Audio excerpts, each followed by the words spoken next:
Hello दोस्तों, मैं गौरव शर्मा आप सभी का स्वागत करता हूं आपके अपने यूट्यूब परिवार ऑटो आंसर का 9वीं पर, जिसमें हम सौरभ बैच की अपनी क्लास में रीजनिंग की क्लास, जिसमें हम एनालॉजी के क्वेश्चंस करेंगे, जिसको हम तीन तीन पार्ट में करेंगे। तो एनालॉजी जो है आपका, पहले अगर बात करें एनालॉजी की, एनालॉजी का हिंदी में जो अर्थ होता है वो है सादृश्यता।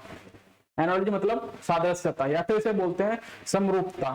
ठीक है, तो अगर बात करें एनालॉजी के टाइप्स की, टाइप्स यहाँ पर मेरे तीन टाइप होंगे, type 1, type 2 and type 3। Type 1 में पढ़ेंगे आप लेटर्स एनालॉजी, मतलब इसमें आपके अल्फाबेट जो होंगे, जो आपके अक्षर होते हैं ABCD में, उनसे रिलेटेड आप एनालॉजी पढ़ेंगे।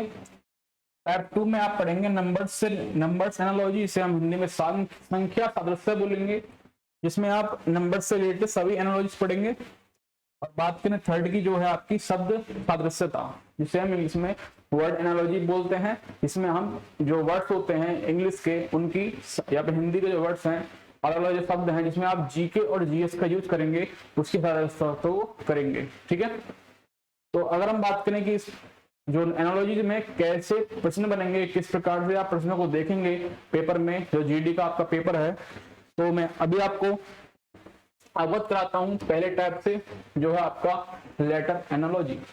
लेटर एनालॉजी में ज्यादा कुछ नहीं है, बस आपको बेसिक जो होते हैं वो याद रखने हैं, जो कि अल्फाबेट के नंबर्स होते हैं, उनको याद रखेंगे और थोड़े लॉजिक लगाएंगे और आपके प्रश्न बहुत जल्दी से सॉल्व हो जाएगा। ठीक है, पहला प्रश्न जो है आपका वो है EHN, और अगला आपको वर्ड निकाल, आपका लेटर फाइंड करना है कि अगला आपका जो लेटर होगा वो क्या बनेगा। ठीक है, जैसे ई का संबंध है H से, N का संबंध किस ऑप्शन से होगा। जिस प्रकार ई का संबंध है H से, N का संबंध किस लेटर से होगा। ठीक है, बात करें ई की, ई का स्थानीयमान होता है, ई का स्थानीयमान है 5 और H का स्थानीयमान होता है 8। ई का स्थानीयमान 5 है और H का स्थानीय मान है 8। अगर देखेंगे दोनों में अंतर जो है आपका वो है 3 का। कितने का अंतर है? 3 का। 5 और 3 8। ऐसे ही अगर हम देखें N का स्थानीय मान होता है 14, 14 स्थानीय मान N का है, तो अगर हम 14 में 3 जोड़ देते हैं, तीनों कर देंगे अगर योग, तो 14 3 हो गया आपका 17। कितना हो गया? 17। 17 पर कौन सा आपका अक्षर आएगा? वो होता है Q। Q का स्थानीयमान होता है 17, मतलब कि आपका ऑप्शन नंबर 3 बिल्कुल करेक्ट हो जाएगा। ठीक है, तो मित्रों आपको प्रश्न इसी प्रकार से बनते दिखाई देंगे पेपर में। तो बात करेंगे प्रश्न की, सही विकल्प ढूंढिए। जिस प्रकार 18120 का संबंध है RAT से, तो इस नंबर का संबंध किस आपके ऑप्शन में से होगा। ठीक है, तो बात करें कि इनका संबंध किस प्रकार है, जो 18120 है उसका संबंध रेट से किस प्रकार होगा। तो पहले क्या करते हैं हम, जो आपका लेटर्स दिए गए हैं RAT, इनका स्थानीयमान लिखते हैं। R होता है 18 नंबर पर, A का स्थानीयमान 1 होता है जो 1 है, और T का स्थानीयमान होता है 20। 18 1 20, जो कि हमारा प्रश्न में पहला आपका संबंध जो दे रखा है वो है। ठीक है, इसी प्रकार से हमें चेक करना है कि ऑप्शन में से कौन सा आपका इस संबंधित होगा। ठीक है, अगर बनाते हैं इन ऑप्शंस को बनाते हैं,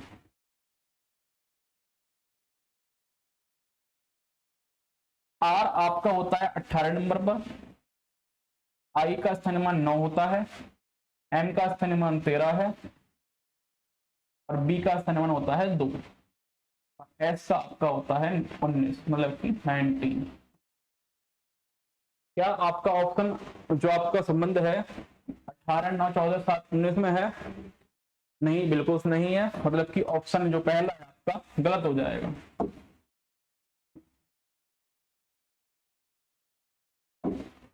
चलिए अगले ऑप्शन की तरफ, जो है आपका RICH। क्या है? RICH। R का स्थानीयमान होता है 18, I का स्थानीयमान है आपका 9, सी का स्थानीमान 3 होता है, एच का स्थानीमान होता है 8, एच का स्थानीमान 8, जो कि बिल्कुल मैच नहीं कर रहा है, मतलब कि 2 ऑप्शन गलत हो गया। RIN, तो आपका ये सेम रहेगा। बात करें जी और एस की, किसकी बात करेंगे हम, जी और एस की। जी का स्थानीमान होता है 7, एस का होता है 19, सी का स्थानीमान 3 और एच का होता है 18। तो क्या बन रहा है आपका ऑप्शन नंबर जो 3 है उसमें आपका सेम बन रहा है, मतलब कि जो उसका आंसर होगा ऑप्शन नंबर 3 होगा। जो आंसर है वह रहेगा ऑप्शन नंबर 3। ठीक है, तो आपको सबसे पहले करना क्या है, जो आपका वर्ड एनालॉजी दे रखी है उसका लॉजिक ढूंढना है। लॉजिक कैसे ढूंढेंगे, स्थानीमान लगाएंगे या फिर जोड़ घटाने का, गुणा भाव का, ऐसा लॉजिक हम ढूंढेंगे। ठीक है, तो चलें क्वेश्चन नंबर 4 की तरफ। क्वेश्चन नंबर 4 है आपका BPTF संबंधित है ESWI से। जो BPTF है संबंधित है ESWI से, तो GDRY का संबंध किससे होगा। ठीक है, GDRY का संबंध किससे होगा, तो BPTF की बात कर लेते हैं एक बार। BPT एंड जो संबंधित है ESWI से। ठीक है दोस्तों, तो अगर बात करें B का स्थानीमान होता है 2, P का स्थानीमान होता है 16, T का 20 और F का होता है होगा आपका 6। ठीक है, E 5 पर होता है, S 19 पर, W 23 पर, ये होता है 9 पर। ठीक है, बात करें संबंध की, 2 में अगर 3 जोड़ते हैं बनेगा 5, 16 में 3 जोड़ेंगे बनेगा 19, 20 में 3 जोड़ेंगे बनेगा 23 और 6 में 3 जोड़ेंगे बनेगा 9। ठीक है, तो सिंपल सा लॉजिक है हमारा कि अगर हमें GDRY का निकालना है संबंध, GDRY का संबंध निकालना है पहले टर्म से, तो हमें क्या करना पड़ेगा, और ऊपर की तरफ जाएंगे, अगर हम ऊपर की तरफ जाएंगे क्या करेंगे, माइनस करेंगे। क्या करेंगे, माइनस, क्योंकि हम जब ऊपर से नीचे आए हैं तो हमने जोड़ा है 3, अब नीचे से ऊपर जाएंगे तो क्या होगा, 3 को घटाया जाएगा, 3 को घटाया जाएगा। जल्दी से घटा देते हैं इनको। अगर आपका सब GDRY है, G का स्थानीमान 7 होता है, D का होता है 4, R 18, Y होता है 25 का। तो इनमें से क्या करना है, 3 को घटा देना है। 7 में 3 गया 4, 4 में 3 गया 1, 18 में 3 घटाएंगे 15, 25 में 3 घटाएंगे 22। डी जो 4 होता है वो स्थानीमान है D का, एक पहले पाता है 1, 15 है O और 22 है आपका V। DAOV क्या ऑप्शन में है, हाँ जी बिल्कुल है, ऑप्शन नंबर बी बिल्कुल करेक्ट आंसर आपका हो जाएगा। ठीक है, चलते हैं अगले प्रश्न की तरफ, जो कि आपका टाइप बनेगा नंबर एनालॉजी का। अगला टाइप आपका नंबर एनालॉजी का है। इन प्रश्नों करने से पहले, जैसे मैंने आपको पहले बताया है कि आपको वर्ग, घनमूल आपको याद होने चाहिए, तो चलते हैं क्या यूज होता है इन चीजों का। प्रश्न नंबर 5 है कि 6 संबंधित है 18 से। जिस प्रकार 6 संबंधित 18 से, उसी प्रकार इन दोनों में संबंधित होना चाहिए, ये 2 नंबर भी उसी प्रकार संबंधित होने चाहिए जिस प्रकार से 6 संबंधित है 18 से। ठीक है, लॉजिक समस्या सबसे पहले 18 जो है, ऐसे अगर बात करें संबंध किस प्रकार है, अगर हम 6 में गुणा करें 3 की क्या बनेगा, 6 में गुणा करें 3 की क्या बनेगा 18, 6 3 18 होता है। उसी प्रकार से इन ऑप्शंस में से सभी नंबर्स में से कोई एक नंबर ऐसा होना चाहिए 3 का गुणज हो, मतलब कि जो पहला नंबर है, बात करें 5 की, 5 3 कितना होता है 15 होता है जी, ये नहीं बनेगा। 4 की बात करें, 4 गुणा 3 होता है 12, ये भी नहीं बनेगा जी। 10 गुणा 3 की बात करें बनेगा 30, ये भी नहीं है। तो 8 गुणा 3 की बात करें ये होता है 24। मतलब कि इसमें आपका जो पॉइंट है पहला आएगा 8, दूसरा आएगा 24। तो ऑप्शन नंबर ए आपका बिल्कुल करेक्ट हो जाएगा। ऑप्शन नंबर ए बिल्कुल करेक्ट हो जाएगा। चलें अगले प्रश्न की तरफ। प्रश्न नंबर 6 की अगर बात करें, यहाँ पर दे रखा है 14,675 संबंधित है 36,897 से, उसी प्रकार से ये वाला नंबर कैसे संबंधित होगा इन ऑप्शन में से किसी एक ऑप्शन से। ठीक है दोस्तों, बात करें संबंधित किस प्रकार है, तो ये आपका 14,675 36,897 से किस प्रकार संबंधित है। अगर हम देखें नंबर्स को, यहाँ पर आपका 1 है, यहाँ पर 3 है, यहाँ पर 4 है, यहाँ पर 6 है, यहाँ पर 6 8 7 9 5 7। समझ में आया? कुछ समझ में आया? कुछ बच्चों को समझ में आ गया होगा, लेकिन जिसको नहीं आया है वो देखें जल्दी से। एक में अगर 2 जोड़ेंगे बनेगा 3, एक में जो अगर हम 2 जोड़ देते हैं बनेगा 3, 4 में 2 जोड़ेंगे बनेगा 6, 6 में जोड़ेंगे 2 बनेगा 8, 7 में जोड़ेंगे जो 2 आपको बनेगा 9, 5 में जोड़ेंगे 2 तो बनेगा 7।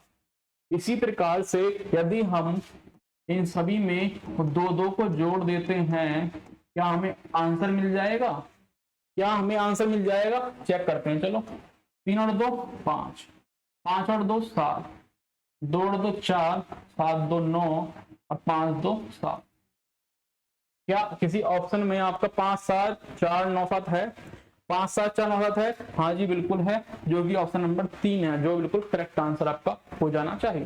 ठीक है, इसी प्रकार से प्रश्न आपको कुछ भी लॉजिक दे सकता है, तो ध्यान रखेंगे प्रश्न की तरफ। ठीक है, चलिए प्रश्न नंबर 7 को अगर देखें, इसमें है आपका 16 32 42 84 संबंधित है। 16 32 संबंधित है 42 84 से, उसी प्रकार 15 30 किससे संबंधित होगा? 15 30 किससे संबंधित होगा? ठीक है, लॉजिक ढूंढे इस प्रश्न में। समझ में आया? बहुत इजी लॉजिक है इसमें। कैसे? 16 32 कितना मल्टीप्लाई हुआ है? 2 का। 16 में गुणा करें 2 का तो बनेगा 32, 16 में गुणा करेंगे 2 की तो बनेगा 32। उसी प्रकार से 42 में गुणा करें 2 की, क्या बनेगा? 84। 42 में गुणा करें 2 की बनेगा 84। ऐसे अगर हम देखें क्वेश्चन में, जो आपका क्वेश्चन वाला पोर्शन है, 15 में गुणा करें 2 की बनेगा 30। तो उसी प्रकार से आपका कोई नंबर होना चाहिए जिसका दुगना होना चाहिए उसी के साथ में। देखो 25 और 28 की बात करें, 25 गुणा 2 होता है 64, 25 दूनी 64, मतलब कि ऑप्शन नंबर पहला आपका गलत हो गया। 36 और 78 की बात करें, 36 दूनी होता है 72, 36 दूनी होता है 72, मतलब कि ऑप्शन गलत हो गया। सेकंड भी 35 दूनी 70 होता है, ये भी गलत हो गया। 37 दूनी होता है 68, मतलब कि ऑप्शन नंबर 4 आपका बहुत ही बेहतरीन तरीके से सही हो जाएगा। 37 दूनी 68। ठीक है, चलते हैं अगले प्रश्न की तरफ। प्रश्न नंबर 8 अगर देखें तो आपका यहां पर दे रखा है रेशनल नंबर, मतलब कि परिमेय संख्या के आधारित दे रखा है प्रश्न एक परिमेय संख्या के रूप में। ठीक है, तो क्वेश्चन में दे रखा है 2/3 संबंधित है 19/29 से, तो 8/7 संबंधित कैसे होगा? 8/7 किससे संबंधित होगा? ऑप्शन में से ए बी या सी या डी से। छोटा हो गया, ए बी सी या डी।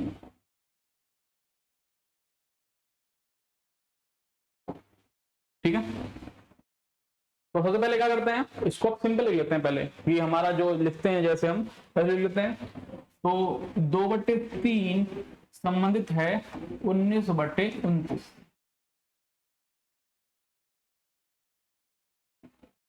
2/3 संबंधित है 19/29 से। तो लॉजिक समझ में आ रहा है कि आपको? सोचेंगे थोड़ा सा। देखो पहला लॉजिक ये लगेगा कि अगर हम 2 में गुणा करें 9 की और 1 जोड़ देते हैं तो बनेगा 19। ऐसे ही हम 3 में गुणा करें 9 की, जोड़ेंगे 1, क्या बनेगा 28। क्या लॉजिक लग रहा है? क्या लॉजिक काम कर रहा है? नहीं काम कर रहा है। तो क्या करते हैं, अब चेक करते हैं कुछ ऐसे, एक सेकंड,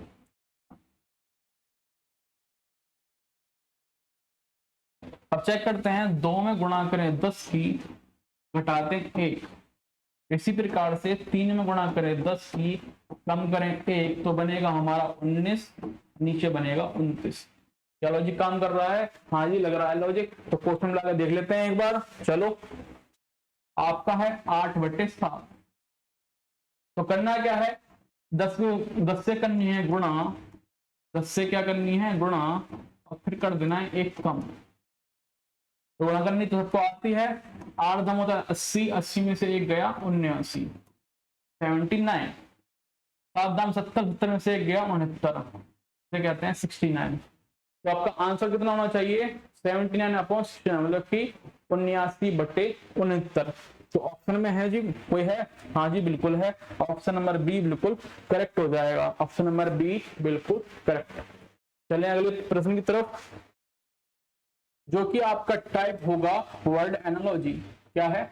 वर्ड एनालॉजी।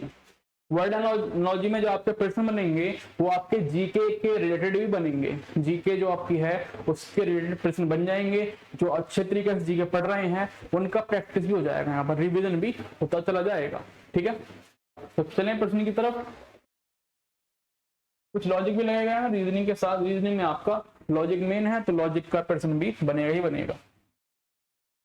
भय का संबंध है, भय का संबंध है धमकी से, तो क्रोध का संबंध किससे होगा? क्रोध किससे संबंधित होगा? थोड़ा सोचेंगे, तर्क लगाएंगे थोड़ा अपना दिमाग से। अगर हम सोचें कि हमारा जो प्रश्न में दे रखा है भय का संबंध धमकी से किस प्रकार है, उसी प्रकार क्रोध का संबंध किससे होगा?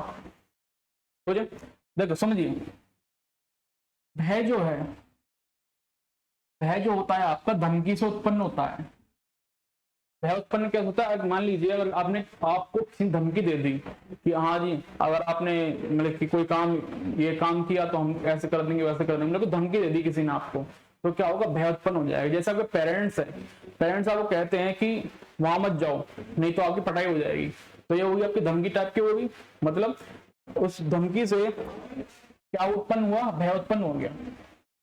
अब बात करें क्रोध की, क्रोध कैसे उत्पन्न होगा, क्रोध कैसे, आपको गुस्सा कैसे आएगा? गुस्सा कैसे आता है? मजबूरी से तो नहीं आएगा, सिंपल सा, मजबूरी से गुस्सा नहीं आता है। घबराहट से गुस्सा तो नहीं आएगा, डर लगता है घबराहट से। बल से गुस्सा नहीं आएगा, बल गुस्सा किससे आएगा, उकसावे से। अगर आपको कोई उकसाता है, जैसे कि आपका दोस्त है और साथ में आपकी लड़ाई हो गई है, तो दूसरा दोस्त क्या करेगा, आपको उकसाएगा कि भैया तेरे बारे में किसी ने ऐसा बोल दिया, कि उसके बारे में किसी ने ऐसा बोल दिया।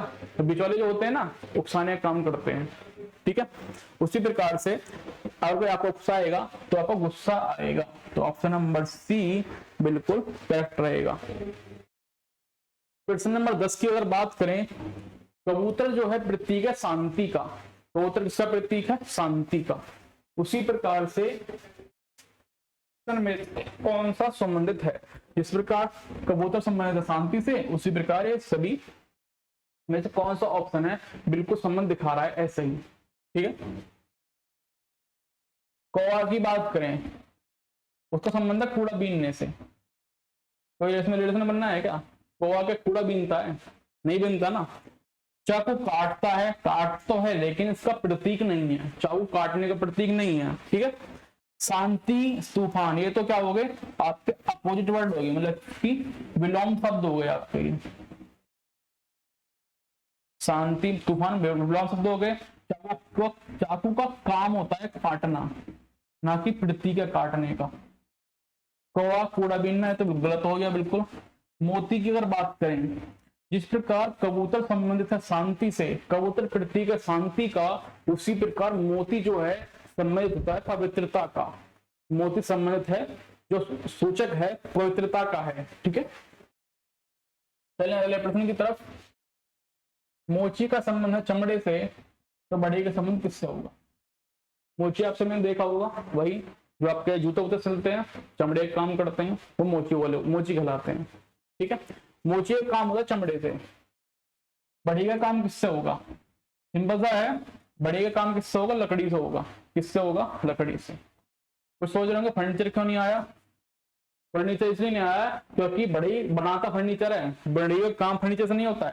फर्नीचर बनता है ना, फर्नीचर बनता है लकड़ी से। तो ऑप्शन कै भी गलत हो जाएगा, गे भी गलत और घै भी गलत। तो क्या आपका सटीक आंसर है? वो है आपका लकड़ी। ठीक है, बात करें प्रश्न नंबर 12 की। प्रवाह संबंधित है नदी से, उसी प्रकार स्थिर किससे संबंधित होगा? मतलब कि स्थिर किससे संबंधित होगा? जो कि रुका हुआ होता है। प्रवाह मतलब बहने वाला, नदी तो बहती ही है। ठीक है, लेकिन स्थिर जो होता है वो क्या होता है? तो बात करें अगर ऑप्शन की, ऑप्शन में दे रखा है हमको बारिश। क्या बारिश स्थिर होती है? नहीं। ऑप्शन नंबर पहला गलत हो गया। ऑप्शन नंबर पहला गलत। धारा की अगर बात करें, धारा क्या होती है? धारा भी नदी की है या फिर किसी भी धारा जो है वो स्थिर तो होती नहीं है। मतलब कि ऑप्शन नंबर बी गलत हो गया। तालाब और नहर की बात करें, नहर भी आपकी बहती रहती है, तो आपका ऑप्शन नंबर सी बिल्कुल सही हो जाएगा। क्योंकि तालाब क्या होता है? पॉन्ड जिसे बोलते हैं, वो एक जगह रुका हुआ पानी होता है, वही तालाब होता है। ठीक है, जो कि स्थिर होता है। ऑप्शन नंबर 13 देखिए, ये आपका जीके क्वेश्चन बोला था मैंने, एक जीके से रिलेटेड क्वेश्चन आ गया है। ऑप्शन नंबर 13 यहां पर दे रखा है, बाघ जिस प्रकार संबंधित है भारत से, भालू उसी प्रकार किससे संबंधित होगा? इस प्रकार बाघ संबंधित है भालू से इसे इसी प्रकार जो बात हो गया क्या? हाँ, जिस प्रकार बाघ संबंधित है भारत से, उसी प्रकार भालू का संबंध किससे होगा? तो कुछ बच्चे समझ गए होंगे कि किस लॉजिक के आधार पर बताया गया है कि बाघ संबंधित है भारत से। क्या लॉजिक है? राष्ट्रीय पशु का।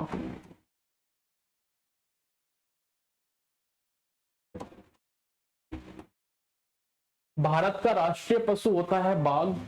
उसी प्रकार अगर आपने थोड़ा सा जीके पढ़ेंगे तो भालू किसका राष्ट्रीय पशु होता है ये आपको पता चल जाएगा बहुत जल्दी से। कैसे? भालू जो है राष्ट्रीय पशु होता है किसका?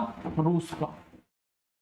भालू किसका राष्ट्रीय पशु है? रूस का राष्ट्रीय पशु भालू है। ऑस्ट्रेलिया आपका, ऑस्ट्रेलिया कंगारू होता है ना। तो ऑप्शन नंबर सी रूस आपका बिल्कुल सही आंसर हो जाएगा। चलिए अगले प्रश्न की तरफ। प्रश्न नंबर है 14, जिससे 14 प्रश्न है, सूर्य संबंधित है पृथ्वी से, उसी प्रकार पृथ्वी किससे संबंधित होगी? इस प्रकार सूर्य संबंधित है पृथ्वी से और पृथ्वी किससे संबंधित होगी? लॉजिक की अगर बात करें, सिंपल लॉजिक है। कैसे? अगर बात करें हम सूर्य की, सूर्य का जो चक्कर लगाती है वो है पृथ्वी। सूर्य का चक्कर लगाती है पृथ्वी, लेकिन पृथ्वी का चक्कर कौन लगाता है? वो है आपका मून, मतलब कि चांद। सूर्य का चक्कर लगाती है पृथ्वी, उसी प्रकार पृथ्वी का चक्कर कौन लगाता है? चांद लगाता है, जो क्या है हमारा ऑप्शन नंबर सी, चंद्रमा आपका बिल्कुल करेक्ट आंसर हो जाएगा। ठीक है, बात करें अगर हम आज के विचार की, जो इस प्रकार है, कल सूरज की तरह चमकना चाहते हो तो आज सूरज की तरह जलना सीखो। मतलब कि अगर आपको कल सूरज की तरह चमकना है, आप दूसरे को अपनी कामयाबी दिखानी है, तो उसके लिए क्या करना पड़ेगा? आपको जलना पड़ेगा, आपको मेहनत करनी पड़ेगी और आपको कामयाब बनना है। तो ठीक है, आखिरी प्रश्न आपका है इस तरह से, बाघ संबंधित है शेरनी से, बैल किससे संबंधित होगा? बाघ संबंधित है शेरनी से, तो बैल किससे संबंधित होगा? सिंपल लॉजिक है, बाघ है मेल, शेरनी है फीमेल। मतलब कि बाघ नर की बात हो रही है और शेरनी वाले मादा की बात हो रही है। अगर बैल आपका नर है तो मादा कौन होगी? सिंपल है, काऊ। मतलब क्या? गाय। गाय मतलब कि ऑप्शन नंबर डी बिल्कुल करेक्ट आपका आंसर रहेगा। ठीक है दोस्तों, ये था आज की क्लास का आखिरी प्रश्न। बात करें आज का जो सुविचार था उस पर हम लास्ट छोड़ते हैं आपको। तो अगर आपको अच्छी लगी हो तो लाइक करें, शेयर करें, सब्सक्राइब करें। चैनल पर नए आए तो सब्सक्राइब जरूर करें, ठीक है, क्योंकि सपोर्ट की जितना आप सपोर्ट करेंगे उसी प्रकार से हम अच्छी वीडियो आपके लिए बनाते रहेंगे। ठीक है दोस्तों, आज की क्लास में यही समाप्त करते हैं। अगली क्लास में आपके साथ में नए अच्छे प्रश्नों को सॉल्व करेंगे साथ में मिलकर। जो अच्छे प्रश्नों को संकलन बनाकर मैं लाऊंगा और सभी मिलकर आपको लॉजिक लगाना है और अच्छे से सॉल्व करना है। ठीक है दोस्तों, आज की क्लास में यही समाप्त करते हैं। जय हिंद, जय भारत।